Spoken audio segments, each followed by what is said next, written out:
एक बड़े से जंगल में पुष्पराज नाम का एक बड़ा स्मगलर हुआ करता था। उसके पास बहुत से लोग काम करते थे। वो लाल चंदन के पेड़ों को काटता था। उन्हें उसके पास मौजूद हाथी उठाकर ले जाते थे और उसके आदमी लॉरियों में लाल चंदन को चढ़ाते थे। वहाँ से लॉरी निकलते थे।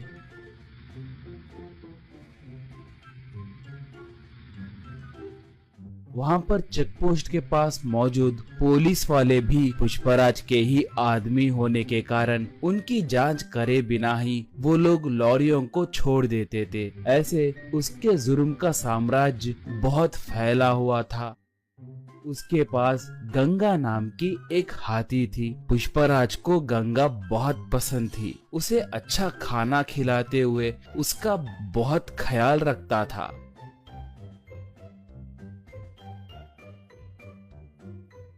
वो भी पुष्पराज को अपने ऊपर बिठाकर घूमते रहती थी।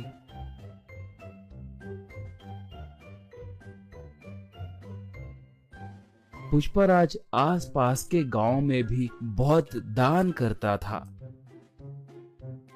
इसलिए अगर गांव में कभी कोई पुलिस की गाड़ी आती तो उस गांव में रहने वाले पुष्पराज के आदमी तुरंत पुष्पराज को फोन करके उसे जानकारी देते थे। इससे पुष्पराज सतर्क होकर जंगल में दूसरे इलाके को अपने आदमियों के साथ मिलके चला जाता था।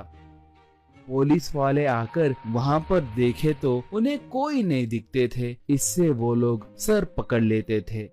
एक बार उस इलाके को एक नया एसपी आया। उसका नाम शेखावत था। वो बहुत बड़ा रिश्वतखोर और भ्रष्ट ऑफिसर था। वो बहुत बड़ा क्रूर और मूर्ख आदमी था। वो जैसे तैसे पुष्पराज को पकड़ने के लिए देख रहा था।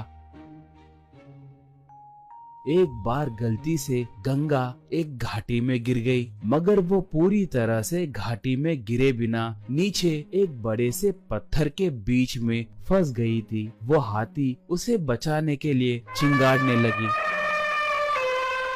उसके चिंगाड़ को सुनकर पुष्पराज और उसके आदमी वहाँ पर आए। वो लोग गंगा को देखकर उसे कैसे बचाना है कहकर सोचने लगे। पुष्पराज तब, अरे इसे बचाने के लिए हमारी ताकत बस नहीं होगी। इसके लिए एक जेसीबी को लाना होगा। वो अब कहाँ पर होगा, उसे अब तुरंत लेकर आइए, कहा। एक तब, पुष्पा भाई, उस जेसीबी के मालिक का घर पुलिस स्टेशन के बिल्कुल बगल में ही है। हम अब उसके लिए गए तो बहुत खतरा होगा। पुलिस वाले हमें पकड़ सकते हैं। हम अब गंगा को छोड़ दिए तो ही अच्छा रहेगा। हमें वहाँ पर जाने के लिए हिम्मत नहीं है भाई, कहा। पुष्पराज उसे एक खींच के मारकर, गंगा के लिए मैं चाहे जितना भी दूर जा सकता हूँ। आप नहीं गए तो मैं ही जाकर उस जेसीबी को लाऊंगा। इसके अंदर आप लोग रस्सियों को तैयार करके रखना, कहा।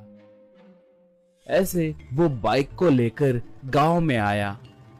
उस जेसीबी वाले से पूछकर जेसीबी को लेकर निकला।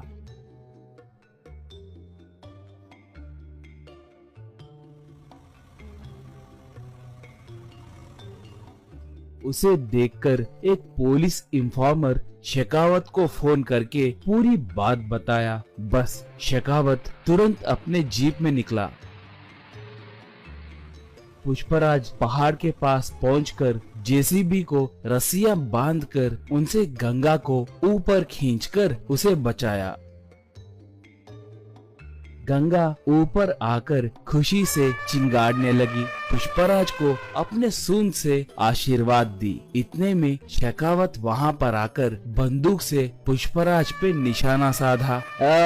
शराफत से सरेंडर हो जाओ, वरना ये बुलेट तुम्हारे भेजे में घुसेगी, कहकर पुकारा। उसे देखकर पुष्पराज के आदमी मारे डर के वहाँ से भाग गए। पुष्पराज तब, मैं तुम्हारे बारे में बहुत कुछ सुना हूँ। तुम्हारे जैसे निठल्लों को मैंने बहुत देखा है। मैं तुम्हें सरेंडर हुआ तो भी तुम मुझ पर केस डालकर मुझे जेल में नहीं डालोगे कहकर मुझे अच्छे से पता है। मुझे एनकाउंटर करोगे कहकर मैं जानता हूँ, कहा। शेखावत तब सही कहा, तुम बहुत समझदार हो। मैं तुम्हें एनकाउंटर करने के लिए ही आया हूँ। तुम्हें टपका दिए तो मुझे 10 करोड़ रुपए मिलेंगे। चुपचाप भगवान की याद करो, यही तुम्हारे आखिरी क्षण है। कहा। बस गंगा एकदम से उस पर वार की। सूंड से उसके हाथ में के बंदूक को दूर फेंक दी। उसे अपने सूंड से पकड़कर